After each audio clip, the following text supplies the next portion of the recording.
അതിൽ പ്രധാനപ്പെട്ട ഒരു വിഷയം, ഇന്ന് നാടുകളിലൊക്കെ എല്ലാ ബാപ്പമാരും ഉമ്മമാരും ആഗ്രഹിക്കുന്നത് മക്കളിൽ നിന്നുള്ള സ്നേഹവും അനുസരണവുമാണ്, അല്ലേ? അതാഗ്രഹിക്കാത്തവരാരുമില്ല, ആരുമില്ല അതാഗ്രഹിക്കാത്തവർ. എൻ്റെ മക്കൾ എന്നെ അനുസരിക്കണം എന്ന് ഞാൻ ആഗ്രഹിക്കുന്നൊരു പിതാവാണ്. പക്ഷെ അതിന് ഞാൻ ചെയ്യേണ്ട ചില കാര്യങ്ങളുണ്ട്. അതാദ്യം പറയാം, എന്നിട്ട് മക്കളിലേക്ക് വരാം. മക്കളെ അനുസരിക്കാൻ ബാപ്പയും ഉമ്മയും ജീവിതത്തിൽ ശ്രദ്ധിക്കേണ്ട പല കാര്യങ്ങളുണ്ട്. അതിലൊന്ന്, അവരുടെ ജീവിതത്തിൽ അവര് നല്ല മാതൃകായോഗ്യരായിരിക്കണം. ബാപ്പയും ഉമ്മയും മാതൃകാ പുരുഷന്മാരാകണം. ബാപ്പയിലും ഉമ്മയിലും വീക്ക്നെസ്സുകൾ ഉണ്ടെങ്കിൽ അത് സ്വകാര്യ വീക്ക്നെസ്സുകളാണെങ്കിലും മക്കളിലൂടെ അത് പുറത്തേക്ക് വെളിവാകുന്നതാണ്.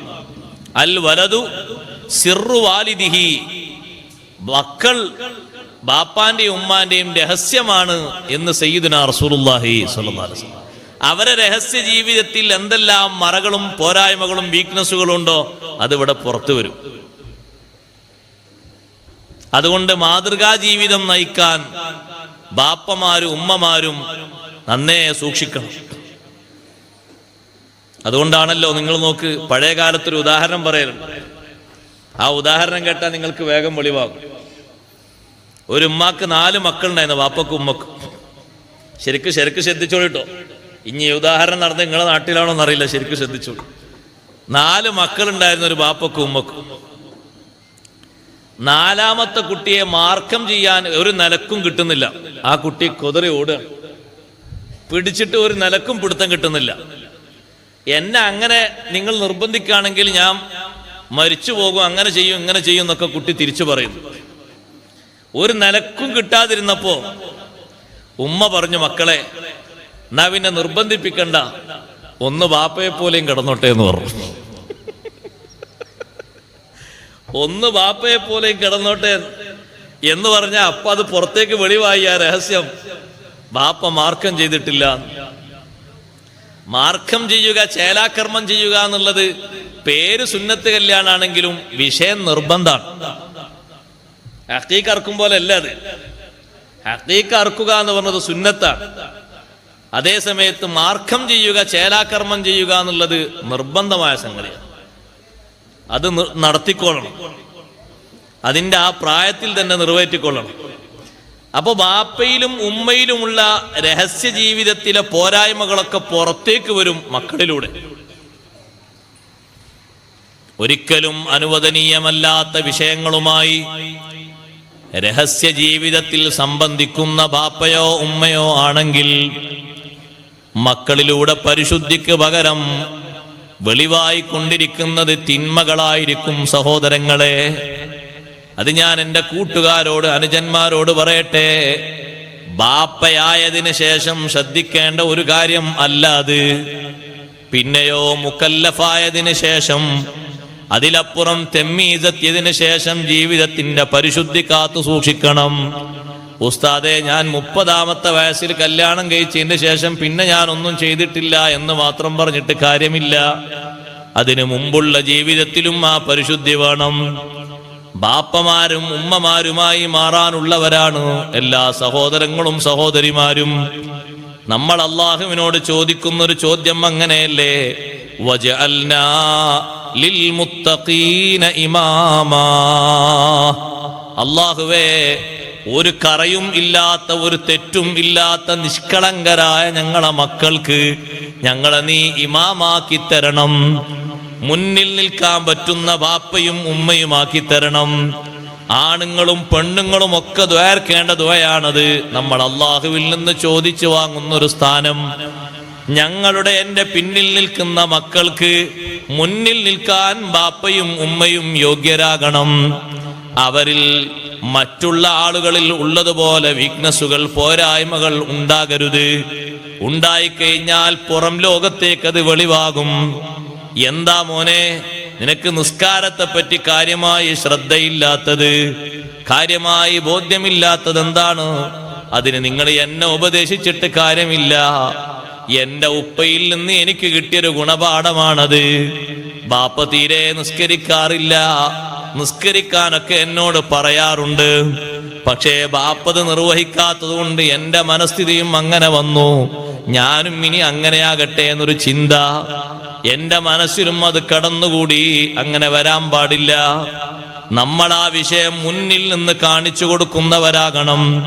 പഴയ കാലത്തെ ഉപ്പമാർ കണ്ടില്ലേ സഹോദരങ്ങളെ, ഉമ്മമാരെ കണ്ടില്ലേ? മക്കളെ എല്ലാവരെയും ഒരുമിച്ച് കൂട്ടി ഖുർആൻ ഓതിയവരാണവർ. സുബഹിന്റെ ശേഷമോ മഗ്രിബിന്റെ ശേഷമോ ഒരു വീട്ടിൽ താമസിക്കുന്ന ബാപ്പയും ഉമ്മയും അടക്കമുള്ളവർ എല്ലാവരും ഖുർആൻ ഓതുന്നു. ബാപ്പയും ഉമ്മയും സീരിയലുകൾക്ക് അടിമപ്പെട്ട് ജീവിക്കുന്നവരാണെങ്കിൽ മക്കള് ബ്ലൂ ഫിലിം കാണുന്നതിന് പിന്നെ പറഞ്ഞിട്ട് കാര്യമില്ല. ബാപ്പയും ഉമ്മയും എപ്പോഴും സീരിയലുകളിലാണ്. അവർക്ക് ഏതെങ്കിലും ഒരു സീരിയൽ കാണാതെ ഒരു ദിവസം ഉറക്കം വരൂല. പിന്നെ ഇപ്പുറത്ത് മക്കളെ മാത്രം കുറ്റം പറഞ്ഞിട്ട് ചീത്ത പറഞ്ഞിട്ട് ഉപദേശിച്ചിട്ട് എന്ത് ഫലം? ബാപ്പയും ഉമ്മയും അവരെ ജീവിതത്തിലേക്ക് അപേക്ഷിച്ചു നോക്കുമ്പോ ഈ മക്കള് കേടുവരുന്നതിന് ആരെ പറയാനാണ്? ആരെയാ പറയേണ്ടത് സഹോദരങ്ങളെ? ആർക്കാണ് അതിന് കുറ്റപ്പെടുത്തുന്നത്?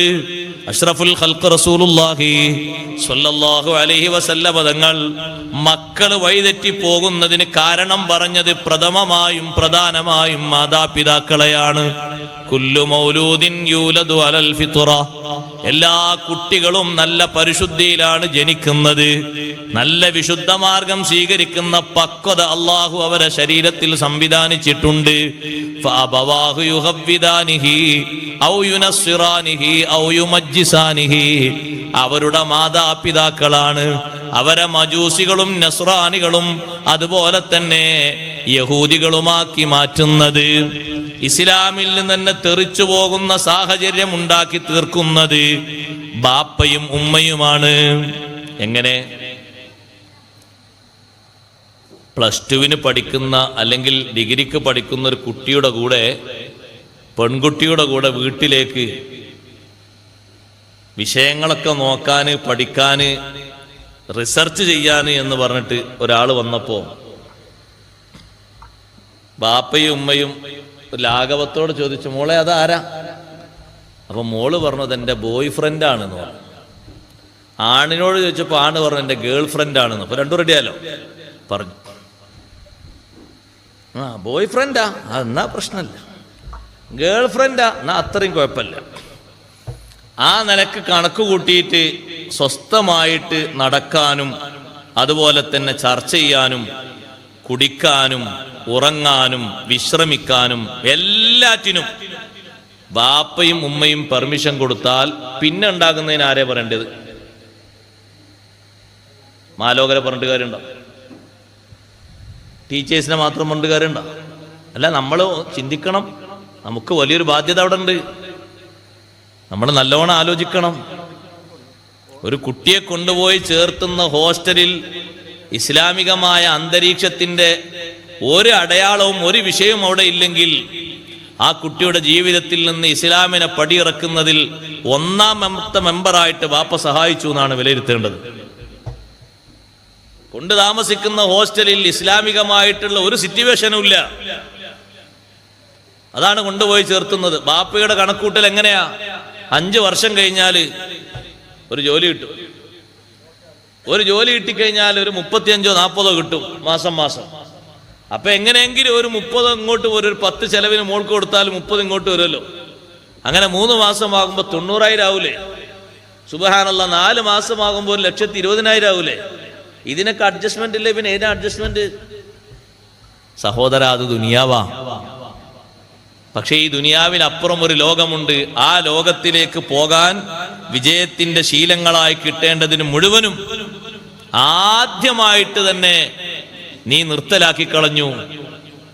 നിന്റെ മകൾ പോയി താമസിച്ച ആ ക്യാമ്പസിൽ നിന്റെ ആൺകുട്ടി പോയി താമസിച്ച ക്യാമ്പസിൽ കൂട്ടുകാരായി വർത്തിക്കുന്നത്, അവരുടെ കൂട്ടുകാരികളായ സഹവാസികളായി വർത്തിക്കുന്നവർ തീർത്തും മറ്റു ദേശക്കാരും മറ്റു ഭാഷക്കാരും വിവിധ സംസ്കാരവുമുള്ള ആളുകൾ ഇസ്ലാമിക സംസ്കാരങ്ങളുമായി ഒരു നിലക്കും പൊരുത്തപ്പെട്ടു പോകാൻ കഴിയാത്ത സിറ്റുവേഷനാണ്.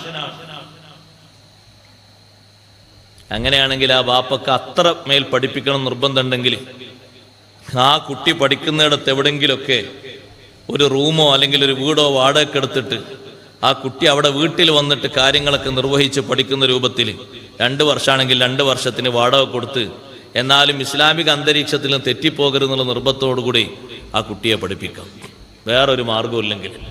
പക്ഷെ നമ്മൾ പൊതുവേ ചെയ്യൽ അങ്ങനല്ല. അത് ആ ഒരു 2 വർഷം, ആ ഒരു 3 വർഷമല്ലേ അത് സഹിക്കാം. പിന്നെ തീരെ സഹിക്കാൻ പറ്റാത്തതാണ് പിന്നീട് വാർത്തകളായിട്ട് പുറത്തു വരിക. അപ്പോൾ പിന്നെ നമ്മൾ ദ്വാരക്കാനല്ലേ പിന്നെ കാര്യമായിട്ട് വരിക, ദ്വാരക്കണം. അപ്പൊ പിന്നെ ആ ദ്വായന എത്ര പ്രസക്തി ഉണ്ടാവും നമുക്കൊക്കെ അറിയാലോ. നല്ലോണം നമ്മൾ ചിന്തിക്കണം, നല്ലോണം ആലോചിക്കണം. പിന്നെ അതിന്റെ പേരിൽ കൈകടിച്ചിട്ടോ ആരെങ്കിലും പറഞ്ഞിട്ടോ ഒരു കാര്യമില്ല. നമ്മളാണ് സത്യത്തിൽ അവിടെ കൊണ്ടുപോയി ചേർത്തത്. ഞാനൊരു ഉദാഹരണം പറയട്ടെ സഹോദരങ്ങളെ. ഈ കുട്ടി പഠിക്കാൻ പോകുന്ന ഒരു ക്യാമ്പസ്, ഏത് ക്യാമ്പസും കൂട്ടിക്കോളും നിങ്ങൾ. ക്യാമ്പസിന്റെ ഒരു നിയമാവലിയുണ്ട്. ആ നിയമാവലിയിൽ രക്ഷിതാവ് ഒപ്പുവെക്കണം. ഉദാഹരണം പറയാം, അങ്ങനെ നിയമാവലിയൊക്കെ ഉണ്ട്, ഉള്ള സ്ഥലമൊക്കെ ഉണ്ട്, അതൊക്കെ പറയാം. അത് ഏതാണെന്നും ചോദിക്കണ്ട, അതൊക്കെ ഉണ്ട്. ആ നിയമാവലിയിൽ ഒരു എഴുത്തുണ്ട്, ഒരു നമ്പർ ഇട്ട്, ഒരു അക്കമിട്ടൊരു എഴുത്ത്. എന്താ? ക്യാമ്പസിനകത്ത് ശിരോവസ്ത്രം നിരോധിക്കപ്പെട്ടിരിക്കുന്നു. അങ്ങനെ UP ചരിത്രമല്ല പറയുന്നത് കേട്ടോ, കേരളത്തില. ശിരോവസ്ത്രം നിരോധിക്കപ്പെട്ടിരിക്കുന്നു. അപ്പൊ ഈ സംഗതി കൂടി സമ്മതിച്ചിട്ട് വേണം അടിയിൽ ഒപ്പുവെക്കാൻ. ഈ 3 വർഷം കഴിഞ്ഞിട്ട് ഈ കുട്ടിക്കൊരു കുടുംബമൊക്കെ കൊടുക്കാൻ ഈ ബാപ്പ ബാധ്യസ്ഥനാണ്. ആ കുടുംബത്തിലേക്കൊക്കെ മറ്റുമൊക്കെ പോകാൻ ഈ കുട്ടിക്ക് ഇസ്ലാമികമായിട്ടുള്ള നല്ല അന്തരീക്ഷങ്ങൾ വേണം. പക്ഷെ നമ്മൾ അടിയിൽ ഒപ്പുവെക്കുന്നു ഒരൊറ്റ കണ്ണോടെ, മഞ്ഞ മാത്രം മണത്തുകൊണ്ട്. അപ്പൊ അത്രയും കാലം ആ കുട്ടി അവിടെ പഠിക്കുമ്പോ ശിരോവസ്ത്രം ധരിക്കേണ്ടതില്ല എന്നതിന് ഒരു ഉപ്പ പങ്കുവെക്കുമ്പോൾ, ഒപ്പുവെക്കുമ്പോൾ എന്താ സംഭവിക്കുന്നത്? തലമറക്കുക എന്നുള്ളത് ഇസ്ലാമിക അന്തരീക്ഷത്തിൽ നിർബന്ധമല്ലേ? സുന്നത്തല്ലത്, സ്ത്രീക്ക് നിർബന്ധമാണ്, പുരുഷനാണത് സുന്നത്ത്. അത് വേണ്ടതില്ല എന്നുള്ളതിന് ഒപ്പുവെക്കുമ്പോൾ ഇസ്ലാമിന്റെ സുന്ദരമായ ഒരു സംസ്കാരം തകർക്കുന്നതിന് നമ്മൾ സഹായിച്ചു എന്നാണ് അവിടെ പറയേണ്ടത്. മറ്റൊരു ഉദാഹരണം, നടക്കുന്ന ഉദാഹരണം തന്നെ. എന്നെ ഒരു സുഹൃത്ത് വിളിച്ചു ചോദിച്ചു, ഉസ്താദെ എൻ്റെ കുട്ടിയെ അവിടെ ചേർത്തു, ഇനി ഞാൻ എന്താ ചെയ്യുക? ഒരു രക്ഷയില്ല, അവിടുന്ന് പേര് വെട്ടിയിട്ട് വേറെ ക്യാമ്പസിൽ കൊണ്ടുപോയി ചേർക്കുക. അപ്പൊ അദ്ദേഹം പറഞ്ഞു, ഉസ്താദെ നമ്മളവിടെ ചേർത്ത് പോയില്ലേ? നിങ്ങൾ ചേർത്ത് പോയെങ്കിൽ ഞാൻ ഈ പറഞ്ഞ വിഷയങ്ങൾ കേൾക്കാനാവുന്നില്ലെങ്കിൽ നിങ്ങളെ പാടുകൾ ചെയ്തോളൂ, വേറെ അതിന് മാർഗമൊന്നുമില്ല. ആ ക്യാമ്പസിനകത്തേക്ക് കുട്ടികൾ കയറിയാൽ പിന്നെ ആ കുട്ടികൾ, സൗകര്യങ്ങളൊക്കെ അവിടെ ഉണ്ട്, പക്ഷെ ഒരു സൗകര്യം മാത്രമല്ല, എന്ത്? ളുഹർ നിസ്കരിക്കാനുള്ള ഒരു സൗകര്യമില്ല. 4:30 മണിക്ക് ബെല്ലടിക്കുമ്പോൾ മാത്രമേ കുട്ടികൾ ഗേറ്റ് വിട്ട് പുറത്തു പോകാൻ കഴിയുള്ളൂ. എത്ര കൊല്ലം ഈ കുട്ടി ളുഹർ നിസ്കരിക്കാതെ പഠിക്കും? നമ്മളൊന്ന് ആലോചിച്ച് നോക്കി, എത്രയാണ് ഇതിന്റെ തലവേദന? എത്രയാണ് നമ്മൾ ഇസ്ലാമിനെ നമ്മൾ തന്നെ കൊന്ന് തകർക്കുന്നത്? എത്രയാ നമ്മൾ ആലോചിച്ചിട്ടില്ല. അല്ലാഹു തആല അങ്ങോട്ട് നമ്മൾ അസ്തഗ്ഫിറുല്ലാഹ് എന്ന് പറയുമ്പോഴേക്ക് ഈ ആയിരക്കണക്കിന് ളുഹർ നിസ്കാരം പുറത്തിരുന്ന് അങ്ങനെ കരുതിയിരിക്കുകയാണ്, അങ്ങനെ മനസ്സിലാക്കിയിരിക്കണം. മാസം അവിടെ ഫീസ് കിട്ടുന്നുണ്ട്, അല്ലാഹ് മാപ്പ് ചെയ്ത് കുടിക്കണം. നല്ലോണം ആലോചിക്കണം. ഞാൻ ആ സുഹൃത്തിനോട് പറഞ്ഞു, സുഹൃത്തെ, ഒരു ഇസ്ലാമികമായിട്ടുള്ള ബന്ധം എന്ന അർത്ഥത്തിലാണ് നിങ്ങൾ എന്നെ വിളിച്ചതെങ്കിൽ ഒരൊറ്റ മറുപടിയേ പറയാനുള്ളൂ. വിദ്യാഭ്യാസ സ്ഥാപനങ്ങൾ ഈ കുട്ടി പഠിക്കുന്ന അതേ വിഷയം പഠിപ്പിക്കുന്ന സ്ഥാപനങ്ങൾ എമ്പാടുണ്ട്. തൽക്കാലം അവിടെ നിന്നൊന്ന് പേര് വെട്ടിയിട്ട് ഇങ്ങനല്ലാതെ വിടാൻ പറ്റൂല എന്ന് അവർ നിർബന്ധം പറയുകയാണെങ്കിൽ മറ്റു സ്ഥാപനത്തിൽ കൊണ്ടുപോയി ചേർക്കണം, ഒരൊറ്റ കാര്യം ഉദ്ദേശിച്ചിട്ട്. അപ്പൊ ഈ രക്ഷിതാവും ഇതുപോലത്തെ 10-15 രക്ഷിതാക്കൾ അവരോട് എണ്ണി പറഞ്ഞു, ഇവിടെ നിസ്കാര ഇതൊന്നും വേണ്ട, ഒരു ചെറിയ സൗകര്യം ചെയ്തു കൊടുക്കാൻ അതിനൊന്നും സാധിക്കൂല എന്ന് പറഞ്ഞവര് മാനേജ്മെന്റ്. അതിന് സാധിക്കൂല എന്ന് പറഞ്ഞാൽ നമ്മളവിടെ തോറ്റു കൊടുത്താൽ നമ്മുടെ ഇസ്ലാമീയത്ത് നമ്മൾ പറിച്ചു നട്ടു എന്നാ അതിന്റെ അർത്ഥം. ദുനിയാവിന് വേണ്ടിയിട്ട് ദീന് വിൽക്കുന്ന ഒരവസ്ഥ നമുക്കുണ്ടാകരുത്, ഒരു വാപ്പക്കും ഒരു ഉമ്മക്കും ഉണ്ടാകരുത്. ഞാൻ മാതൃകായോഗ്യരാകണം എന്ന് പറഞ്ഞതിന്റെ പിന്നിലുള്ള പ്രധാനപ്പെട്ട തലം അവിടെയാണ്.